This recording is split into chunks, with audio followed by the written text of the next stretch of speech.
मिथुन राशि के दोस्तों नमस्कार।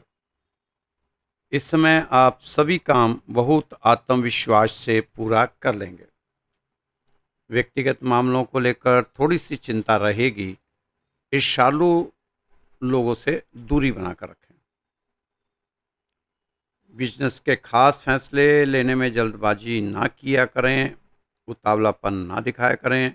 वर्तमान परिस्थितियों की वजह से मंदी का कुछ असर आपके व्यवसाय पर भी पड़ सकता है।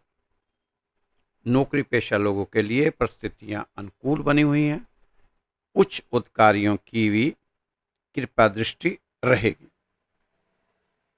सोशल मीडिया पर एक्टिव रहने से बेहतर जानकारियां मिलेंगी। कोई व्यक्तिगत समस्या हल हो जाने से अन्य कामों पर भी बेहतर तरीके से ध्यान दे पाएंगे। किसी योजना पर काम करने के लिए अनुकूल परिस्थितियां बनी हुई है। मित्र मंडली से भी मिलने का मौका मिल सकता है। दोस्तों, इस समय किसी भी विपरीत माहौल में संयमित व्यवहार रखने की आपको जरूरत है। छोटी मोटी नकारात्मक बातों को नज़रअंदाज कर दिया करें तो ज़्यादा अच्छा रहेगा आपके लिए। कारोबार में विस्तार करने के लिए नए तरीके अपनाना जरूरी है। पारिवारिक बिजनेस में लिया फैसला भरपूर लाभ देने वाला होगा। कामकाज में गोपनीयता का ध्यान जरूर रखा करें। प्रतिस्पर्धा के दौर में व्यवसाय के प्रति पूरी तरह चौकन्ना रहना चाहिए आपको। दोस्तों, आप मानसिक रूप से कुछ कमजोरी महसूस कर सकते हैं आज के दिन। तो किसी अनुभवी या गुरु के सानिध्य में रहना आपके मनोबल और आत्मविश्वास को बढ़ाएगा। आप अपने काम को सफलतापूर्ण रूप से संपन्न करने में सफल रहेंगे। विनम्र स्वभाव की वजह से समाज व संबंधियों में उचित स्थान बना रहेगा। बिना सोचे समझे किसी पर भी भरोसा ना करें। प्रतिकूल परिस्थिति में घबराने की बजाय समाधान ढूंढने की कोशिश किया करें। व्यापारिक मामलों में विस्तार करने की योजना में आपको बढ़ चढ़कर आगे आना चाहिए। होलसेल के साथ साथ रिटेल संबंधी कार्यों पर भी ध्यान दें। कर्मचारियों की सलाह पर भी जरूर गौर दिया करें। गौर करना चाहिए, आपको उससे फायदा हो सकता है। इस समय किसी भी तरह का लेन देन करते समय आपको बहुत ही सोच विचार करने की जरूरत है। ग्रह स्थिति अनुकूल है, सिर्फ सूझबूझ से कोई निर्णय लेने की जरूरत है। आपको इसके मनचाहे परिणाम मिलेंगे। दोस्तों, मिथुन राशि के दोस्तों, इस समय आपके लिए काफी महत्वपूर्ण साबित हो सकता है ये समय, क्योंकि ये जो जुलाई का महीना है, हर दिन आपके लिए कुछ ना कुछ ऐसा होगा जैसे आपने उम्मीद की होगी। क्योंकि आप तो जानते हैं आपकी राशि में बृहस्पति और सूर्य देवता विराजमान है और बृहस्पति अतिचारी हुए हैं। अतिचारी का मतलब बहुत ज़्यादा स्पीड से भाग रहे हैं, तो आपको भी उसी स्पीड से अपने आप को चलाना होगा। आपकी राशि पर बृहस्पति का प्रभाव देखा जा सकता है। आपकी राशि के जो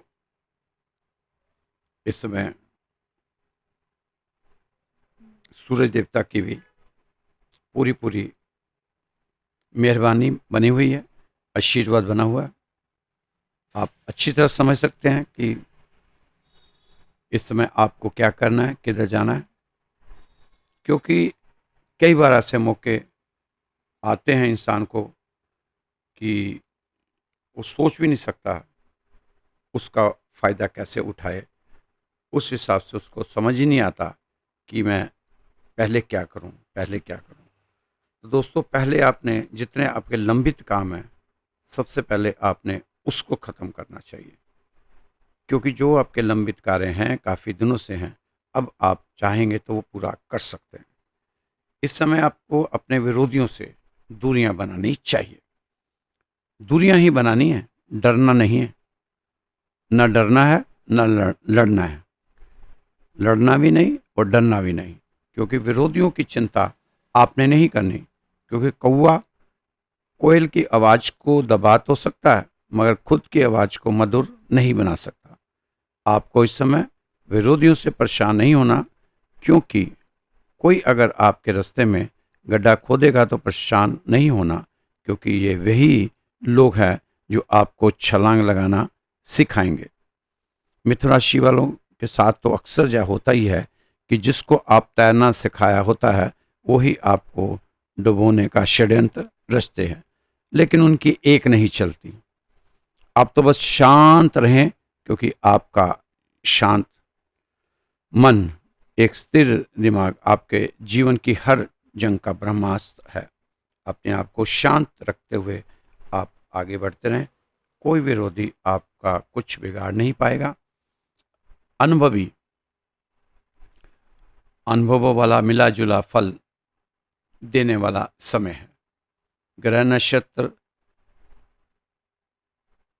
मिथुन राशि वालों की आर्थिक स्थिति को मजबूत बनाने में मददगार साबित होंगे।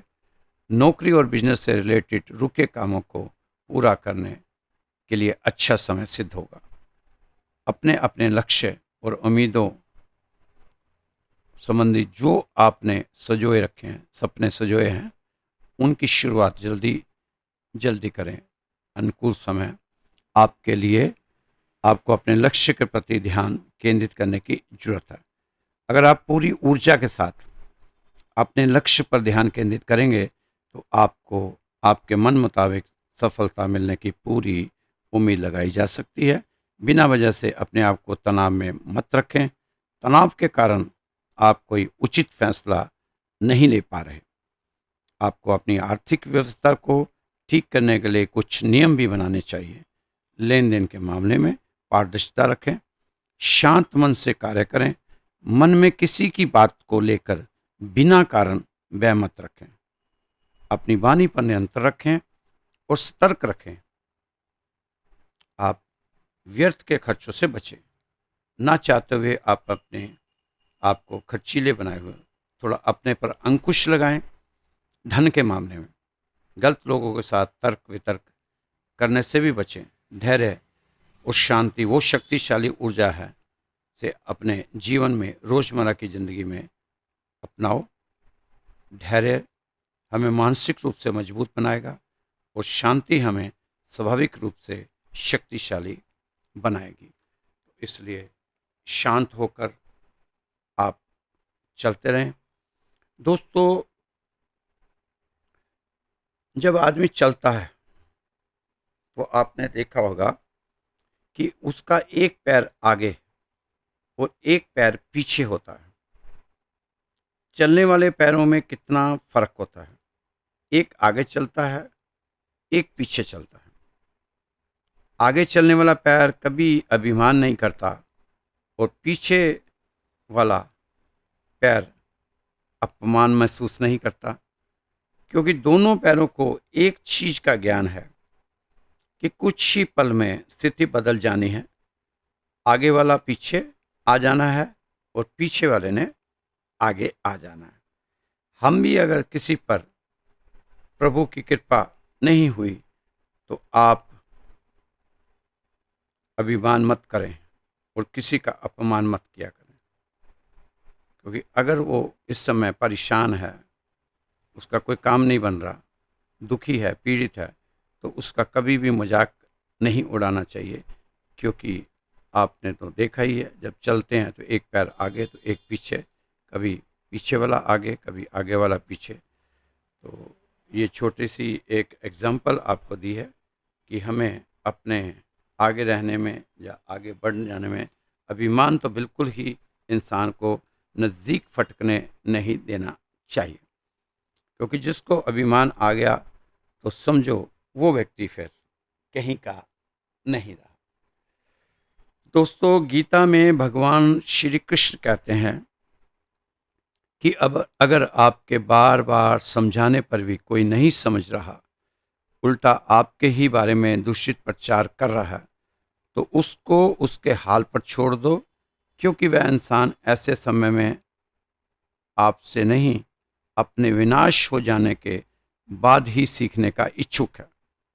जैसे दुर्योधन, भगवान कृष्ण कहते हैं कि दुर्योधन को मेरे लाख समझाने पर भी वो नहीं समझा, बहुत बार समझाया उसको, नहीं समझा, उल्टा मुझे ही समझाने चला था, छोड़ दिया उसको उसके हाल पर, और नतीजा महाभारत के युद्ध में बदल गया और उसकी पराजय हुई और उसके पूरे परिवार के विनाश का कारण बना खुद दुर्योधन।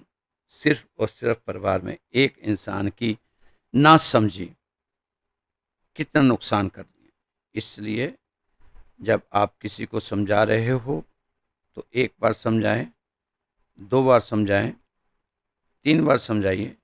जब बहुत बार समझाने से भी वह ना समझे तो आप खुद को समझाएं और उसको उसके हाल पर छोड़ दीजिए। आपने तो अपना कर्म बखूबी निभाया था, वह अपने कर्म का बोया खुद ही काटेगा। दोस्तों, ज़्यादा किसी को समझाना नहीं चाहिए, अगर नहीं समझता तो उसको उसके हाल पर छोड़ देना चाहिए। एक बार लोहे और सोने में टकराव हो गया, लोहा और सोना आपस में टकराव हो गया, बहसबाजी होगी, वाद विवाद हो गया। बात यहाँ तक बढ़ गई, सोने से लोहे से कहा कि लोहार तुम्हें बनाने से पहले आग में तपाता है और ऊपर से तुम्हारी खूब पिटाई करता है।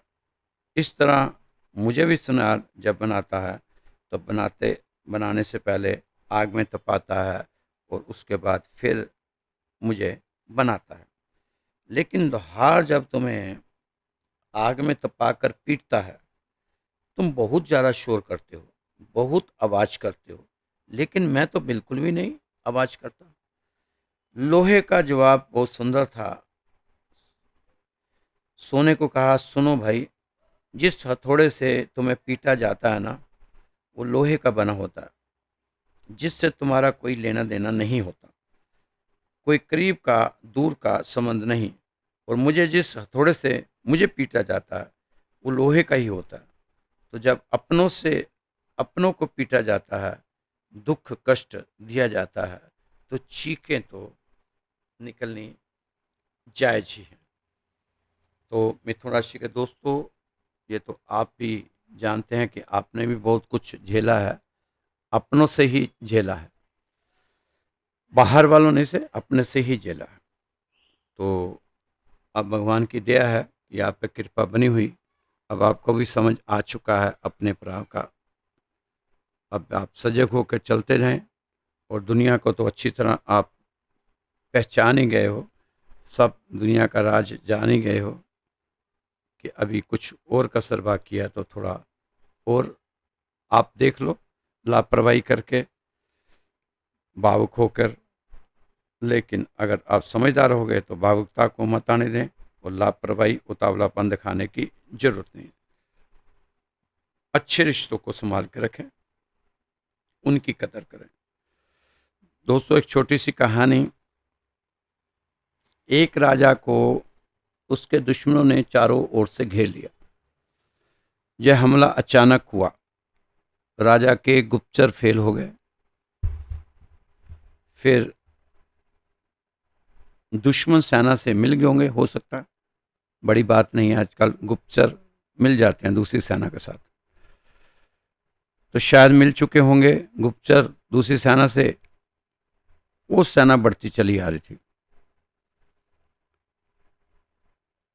बहुत नजदीक पहुंच रही थी राज्य के। राजा ने अपने सेनापति को आदेश दिया कि सेना को आदेश दो, 2 मोर्चे तुम संभालो, 2 मोर्चे मैं संभालता हूं, हारे या जीते यह बात का विषय है, लेकिन पहले हमें लड़ना है, लड़ेंगे। राजा बहुत पॉजिटिव सोच का था और आत्मविश्वासी था। राजा ने अपने दोनों मोर्चों से दुश्मन को पीछे खदेड़ दिया, लेकिन सेनापति के मोर्चे पर दुश्मन भारी पड़ता नजर आ रहा था। रात को जैसे युद्ध विराम हुआ, सेनापति राजा से कहता है कि आप हथियार डाल दो, हम युद्ध नहीं जीत पाएंगे, बेवजह ही जान माल का नुकसान होगा, हम हथियार डाल देते हैं, ऐसा करते हैं, ये हमारे लिए ठीक रहेगा, संधि कर लेते हैं, मैं शांति का प्रस्ताव ले जाऊंगा। राजा बहुत ही दृढ़ संकल्पी था। राजा बोला, या जीतेंगे या मरेंगे, हथियार नहीं डालेंगे, या जीतेंगे या मरेंगे, हथियार नहीं डालेंगे, बस लड़ेंगे लड़ेंगे लड़ेंगे। पर राजा का एक बहुत पुराना सैनिक जो राजा का सलाहकार था वहीं पर बैठा हुआ था। राजा ने कई बार बहुत मुश्किल समय में उससे सलाह लेकर उन समस्याओं से बाहर आया था। राजा उस पुराने बुजुर्ग सैनिक पर बहुत विश्वास करता था। राजा ने उस सैनिक से कहा कि क्या करना चाहिए। तो उस सैनिक ने कहा, करना क्या चाहिए, युद्ध करना चाहिए, और क्या करना चाहिए। जब युद्ध सिर पे हो तो फिर युद्ध ही होता चाहिए। आप ऐसा करो, 2 मोर्चे आप संभाल रहे हैं तो कल ये सेनापति के 2 मोर्चे मैं संभालूंगा। सेनापति को आप इस लड़ाई से अलग हटा दें, क्योंकि यह बहुत नेगेटिव सोच बनाए हुए है, हम युद्ध कभी जीत नहीं पाएंगे। राजा को सैनिक पर विश्वास था। राजा ने उसका कहा माना। सेनापति से कहा कि आप इस लड़ाई से अपने आप को अलग कीजिए, क्योंकि आपके रहते हुए हम यह लड़ाई नहीं जीत पाएंगे। आप पॉजिटिव नहीं सोच रहे, अब नेगेटिव सोच रहे हैं। हम जीत नहीं सकते आपके होते हुए। आप अपने साथ दूसरों का मनोबल भी कमजोर करेंगे। सेनापति को हटा दिया गया और उस सैनिक को कमान दे दी गई, मात्र 100 सैनिक देकर। यह 1000 सैनिकों की टुकड़ी थी जो सामने थी। इस 100 सैनिक को लेकर कूच के लिए तैयार हो गया। अगले दिन सुबह सूर्य निकलने के साथ ही तैयारी हो गई। राजा ने अपने मोर्चे की तरफ कूच किया और इस सैनिक ने अपने मोर्चे की तरफ। रास्ते में एक मंदिर आया।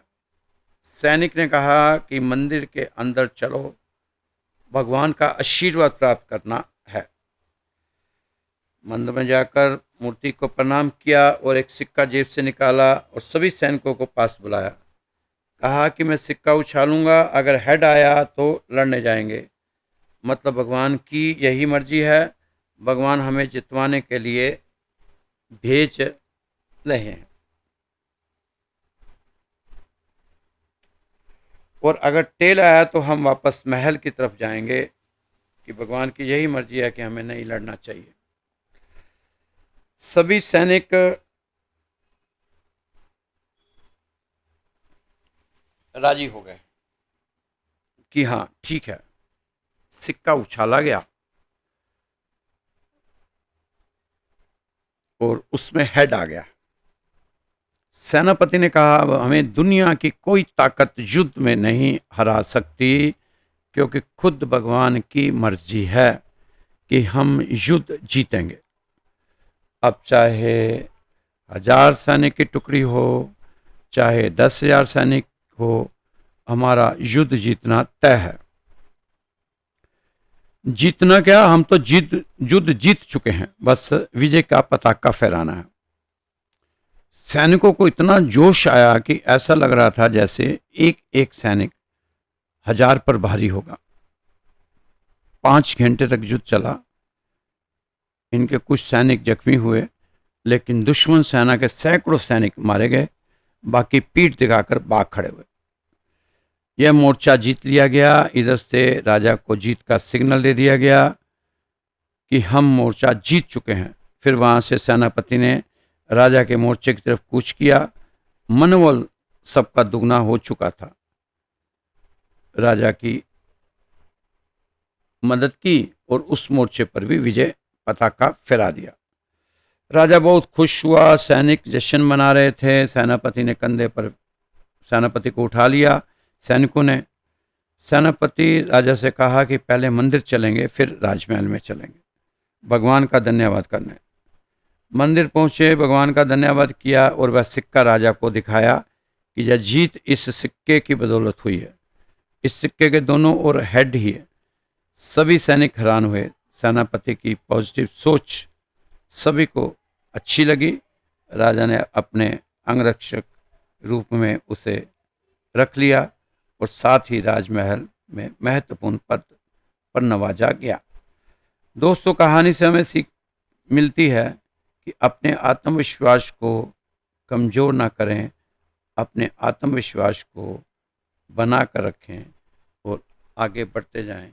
अगर आत्मविश्वास आपका बना रहेगा तो आप जीवन में कोई भी युद्ध जीत सकते हैं, फिर आपको कोई भी हरा नहीं सकता।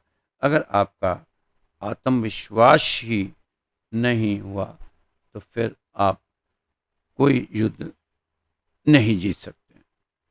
तो दोस्तों, ये जो छोटी छोटी कहानियाँ आपको रोज़ आपकी राशि में बताई जाती है, इससे यही है कि आपको थोड़ा सा मनोबल आपका बढ़ जाना चाहिए कि अगर हम किसी लड़ाई को लड़ रहे हैं तो हमें अपने पर विश्वास जरूर होना चाहिए। तो ये राशि थी दोस्तों, इस श्री राधे श्याम मंदिर के द्वारा आपको बताई जाती है। रोज रोज ही आपके समक्ष हम आते हैं आपकी राशि को लेकर। ये राधे श्याम मंदिर दिल्ली में है स्थित, उत्तम नगर के पास। 17 साल पुराना मंदिर है। उसी मंदिर का ये चैनल है और उसी से ही आपको राशि आपके समक्ष आती है। तो दोस्तों, बहुत से मिथुन राशि वालों के जन्मपत्री और सवाल भी आए हैं कि कब तक हम इस मकर जाल से निकलेंगे। तो दोस्तों, ये मकर जाल तो हमारा ही बनाया हुआ है, किसी और ने इसको निर्माण नहीं किया।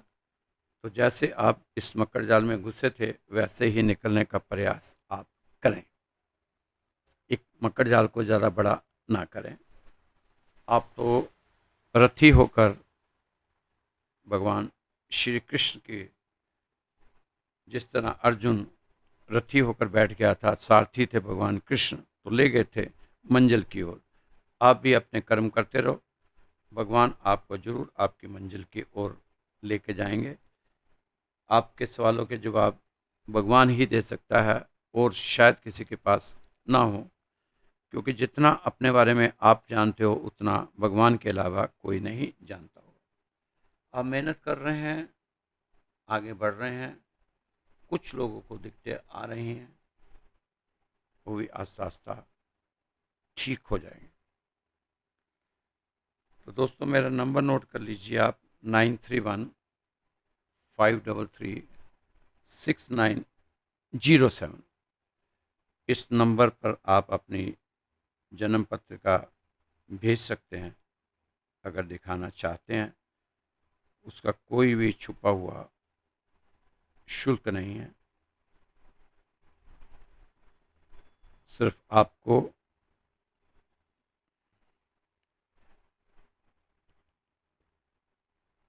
अपना नाम, अपना गोत्र और स्थान जहाँ रहते हैं वो देना होगा। तो सुबह शाम हमारे मंदिर में जो आरती होती है उससे पहले हम अरदास लगाते हैं, तो आपके लिए भी ये अरदास लगा सकते हैं।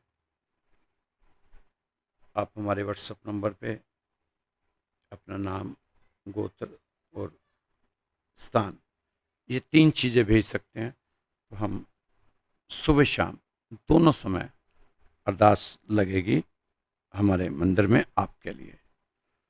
तो दोस्तों, नंबर फिर से नोट कर लीजिए, 9315336907। तो कल फिर मिलेंगे आपकी सुंदर राशि के साथ। जय श्री कृष्णा, जय श्री राधे। खुश रहो, मस्त रहो, स्वस्थ रहो, व्यस्त रहो और तंदुरुस्त रहो। जय श्री कृष्णा, जय श्री राम।